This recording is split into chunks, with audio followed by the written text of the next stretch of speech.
Bonjour à tous et bienvenue sur la chaîne. C'est un immense plaisir de vous retrouver pour cette vidéo estivale en espérant que l'été se passe bien pour vous jusqu'à présent.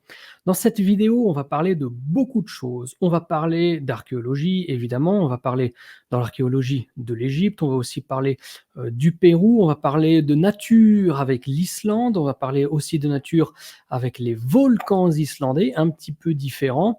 Et puis aussi, ce sera l'occasion, surtout à travers ces thématiques, de vous présenter un petit peu ce qui vous attend pour l'année prochaine. Quand je dis l'année prochaine, c'est la programmation de la chaîne qui va commencer à la fin du mois ou tout début septembre à la rentrée jusqu'à l'été prochain. J'ai beaucoup d'idées, j'ai beaucoup de projets, j'ai plein de choses à vous partager en essayant d'articuler le tout de manière la plus régulière possible avec, comme vous le savez bien entendu, les différents voyages que j'encadre et que j'organise. Dans cette programmation, je vais commencer par vous mentionner une vidéo qui me tient tout particulièrement à cœur, un sujet que j'ai brièvement traité en 2020, après avoir eu la chance, d'arpenter un petit peu les souterrains, de cette pyramide. C'est le complexe funéraire de la pyramide à degrés de Saqqara, la pyramide de Djoser. Historiquement, on est aux alentours de 2700 avant Jésus-Christ et donc évidemment, il y a beaucoup de choses à dire sur cette pyramide qui est la première pyramide d'Égypte, qui est une évolution architecturale depuis les mastabas. Ensuite, il y a eu un empilement de mastabas qui ont créé les différents degrés de cette pyramide à degrés, avant qu'elle ne devienne par la suite, les pyramides, qu'elles ne deviennent par la suite des pyramides à pente lisse. Il faut savoir aussi que sous cette pyramide, il y a de nombreux kilomètres de galeries. Donc tout ça, ça constitue un immense complexe funéraire.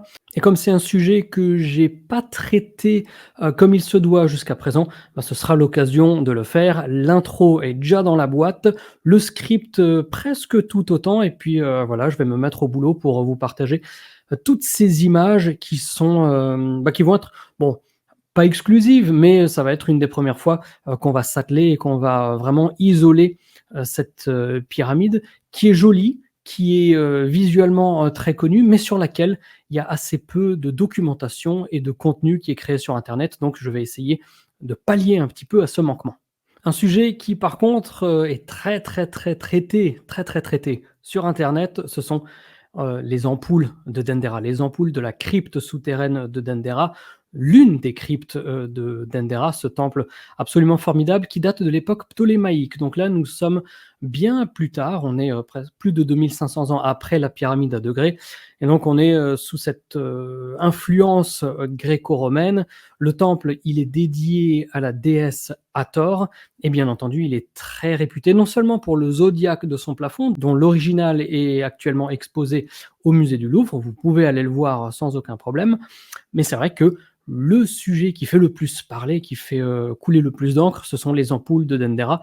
Donc c'est aussi un sujet sur lequel il sera intéressant de revenir dans les mois suivants. Autre sujet qui lui est un petit peu moins traité, mais qui se situe, qui se trouve dans la grande pyramide de Gizeh, eh bien ce sont les cartouches de Khéops et les différents cartouches, les différentes écritures que l'on retrouve sur les blocs qui se situent dans les 5 chambres de décharge au-dessus de la chambre du roi de la Grande Pyramide. Ce sera l'occasion de balayer un petit peu les différentes périodes de fouilles qui avaient eu lieu dans ces chambres de décharge, et ce sera bien entendu l'occasion d'analyser en détail ce que nous disent ces cartouches. En parlant de fouilles, il y a aussi un sujet que je vais traiter, c'est l'historique des fouilles de la pyramide de Mykérinos, cette fois-ci la plus petite des 3 grandes pyramides de Gizeh. Le tout, bien entendu, sera bercé au gré des news d'archéologie que je partagerai sur la chaîne. Elles sont fréquentes. Des fois, il y a des petites périodes de mou. Des fois, il y a des périodes qui sont beaucoup plus denses, beaucoup plus actives.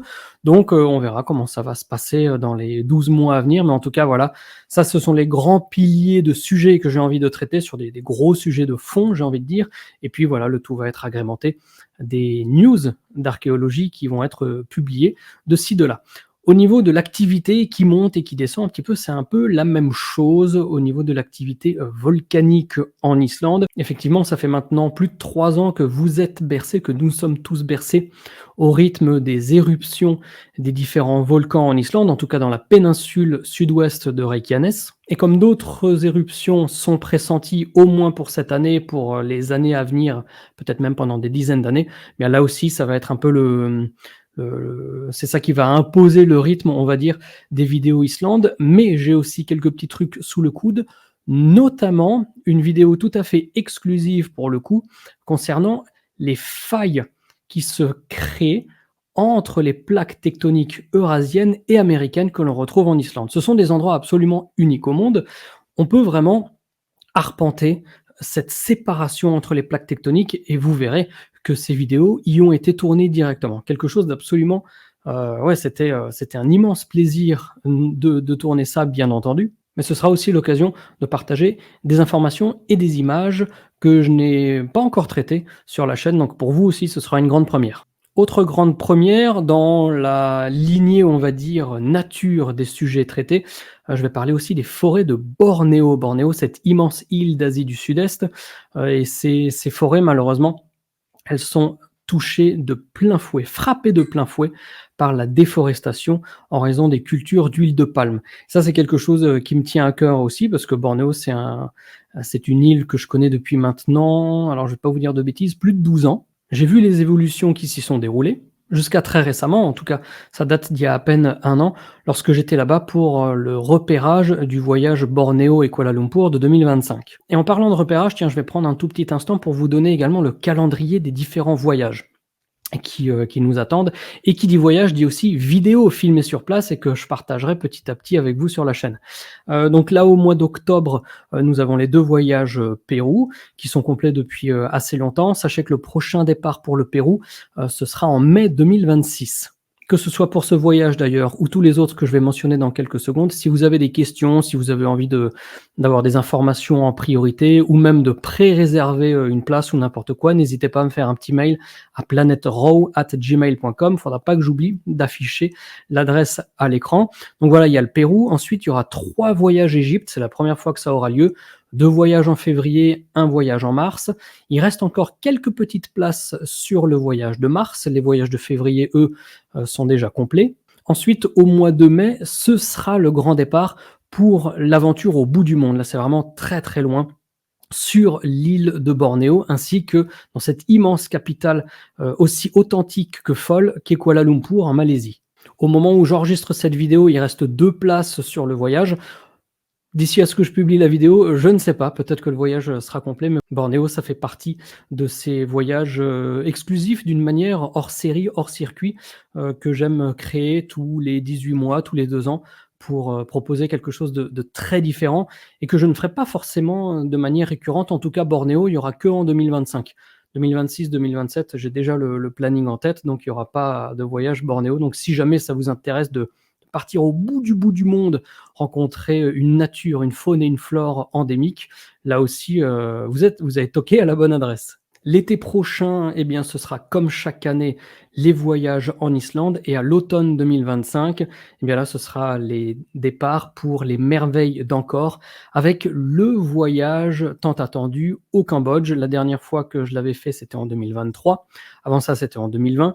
Donc, c'est un voyage qui a lieu tous les 2 ans, 3 ans. Donc là aussi, un voyage vraiment unique. Et en tout cas, avec tout ça, j'espère vous proposer une palette aussi complète que possible, avec l'archéologie du Pérou et de l'Égypte, la nature, les volcans de l'Islande, la faune et la flore avec Bornéo, Kuala Lumpur. Et puis pour ce qui est du Cambodge, bah là c'est vraiment un mix entre l'archéologie, l'héritage khmer, ces temples absolument extraordinaires, que ce soit à Angkor ou même dans le nord. Quand on arrive près de la frontière thaïlandaise, on a un temple aussi exceptionnel que gigantesque avec le temple de Preaviar, à ne pas confondre avec la ville de Preaviar qui est proche d'un autre temple.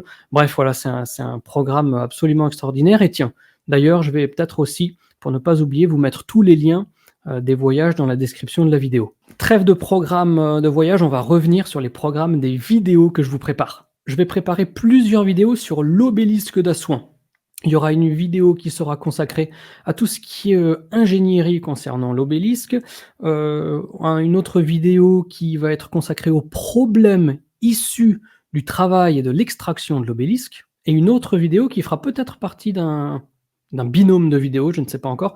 Ce sera l'analyse de papyrus. Parce qu'il faut savoir qu'en Égypte, il y a le papyrus de Rhind et le papyrus d'Anastasie I, sur lesquels non seulement on retrouve des problèmes mathématiques, mais aussi on retrouve des problèmes mathématiques concernant l'extraction potentielle d'un obélisque. Alors je ne vais pas donner toutes les informations et toutes les clés par rapport à ce papyrus de Anastasie I, parce que déjà je n'ai pas encore étudié le sujet en long, en large et en travers pour en extraire un script le plus précis et le plus compréhensible pour vous, mais en tout cas voilà. À l'époque des Égyptiens, pour, on va dire, tester le niveau mathématique, le niveau d'ingénierie de candidats ou d'ingénieurs en formation, eh ben, ils se lançaient dans des problèmes fictifs. Alors fictifs, oui et non. Fictifs dans les mensurations, mais pas fictifs dans la mesure où s'ils se placent en tant que connaisseurs pour savoir si l'ingénieur en formation donnera les bonnes réponses ou pas, ils savaient, eux, les correcteurs, quelles étaient les techniques et les outillages à employer. Donc en fait, pour faire simple, sur ce papyrus d'Anastasie I, ils disent voilà, il faut extraire un obélisque de 50 mètres, ça va peser 1500 tonnes ou je ne sais quoi. Comment est-ce que vous faites? Donc évidemment, sujet ô combien passionnant. Tout aussi passionnant que l'ingénierie mécanique utilisée en Égypte ancienne, ça aussi c'est un autre sujet que je vais développer avec vous, ainsi que un grand classique, ouais, on peut dire un grand classique, la datation au carbone 14 de la Grande Pyramide. Et vous allez voir que c'est un sujet qui est truffé d'embûches et ponctué de certaines surprises. Et comme je vous l'avais dit il y a quelques instants, eh bien, le fait que les voyages au Pérou vont reprendre pour la première fois depuis le Covid, ça fait une grosse pause, hein, ça fait 5 ans que je n'y suis pas allé, en tout cas que j'ai pas encadré de groupe, eh bien ce sera l'occasion de filmer beaucoup de vidéos et dans ma tête, j'ai déjà des sujets prêts pour le Pérou, notamment la découverte assez controversée du Machu Picchu, qui est attribué à un certain Bingham au début du XXe siècle, mais il faut savoir que c'est beaucoup plus flou et beaucoup plus, oui, controversé finalement. Il y a beaucoup d'éléments sur lesquels il faut revenir pour se rendre compte que ce fameux Bingham, c'est très probablement pas lui qui a découvert le Machu Picchu. Je vais aussi filmer des sites moins connus, qui sont d'ailleurs des petites surprises pour les participants au voyage. On va parler d'Ollantaytambo, on va parler de beaucoup d'autres sites qui sont immensément connus. Donc bref, là aussi, je vais revenir avec une quantité de vidéos assez astronomique. Il faudra prendre le temps de les trier, mais la grande réjouissance pour moi et pour vous, c'est d'en faire des vidéos. Et ces vidéos, elles auront comme toile de fond l'autre sujet que je vais traiter. Je ne sais pas encore sur combien de vidéos, mais c'est le travail de la pierre et l'extraction de la pierre au Pérou. Parce que le Pérou et l'Égypte, je ne vais pas dire que c'est le même combat, parce que lorsqu'on rentre en détail, on voit très clairement les différences qu'il y a entre les deux pays, les deux héritages architecturaux, les techniques de travail de la pierre, les dimensions des pierres qui ont été utilisées dans les différentes constructions. Donc évidemment, le travail de la pierre, le travail des carriers au Pérou, ce sont des sujets absolument incontournables. Mais comme je n'étais pas retourné au Pérou depuis longtemps, je n'avais pas fait de vidéo parce que c'est toujours pour moi presque une priorité, j'ai envie de dire, de pouvoir mettre en image ces vidéos avec de la réalité, pas des reportages, des choses comme ça glanés sur internet, vraiment des vidéos que je peux filmer sur place pour vous présenter des vidéos les plus immersives possibles. Donc voilà à quoi vous attendre pendant les 12 prochains mois. Ça veut dire que donc les rendez-vous sont quasiment pris, hein, chaque semaine, chaque dimanche à 8h30 et plus si affinité jusqu'à l'été prochain. J'espère que cette programmation vous semble aussi alléchante qu'elle me le semble à moi. En tout cas, si c'était pas le cas, je passerai pas autant de temps à vous faire les vidéos. Et puis, une fois que cette vidéo, celle-ci, là, celle d'aujourd'hui, sera publiée, eh bien pour moi, ce sera comme d'habitude un petit contre-la-montre pour préparer en anticipation tous les contenus qu'il va falloir publier lorsque je ne serai pas présent. Mais je suis certain que je peux compter sur votre grande passion qu'il va falloir bien entendu garder d'ici à ce qu'on se retrouve sur la chaîne. Merci beaucoup d'avoir regardé la vidéo jusqu'au bout les amis, parce que si vous entendez cette phrase, c'est que vous l'avez fait, donc merci. Beaucoup de courage, beaucoup de résilience pour me supporter là pendant autant de temps. Et d'ici à ce qu'on se retrouve sur la chaîne pour de nouvelles réjouissances, je l'ai déjà dit, mais je le redis parce que c'est absolument essentiel. Portez-vous bien et surtout, n'oubliez pas de garder la passion. Ciao, ciao.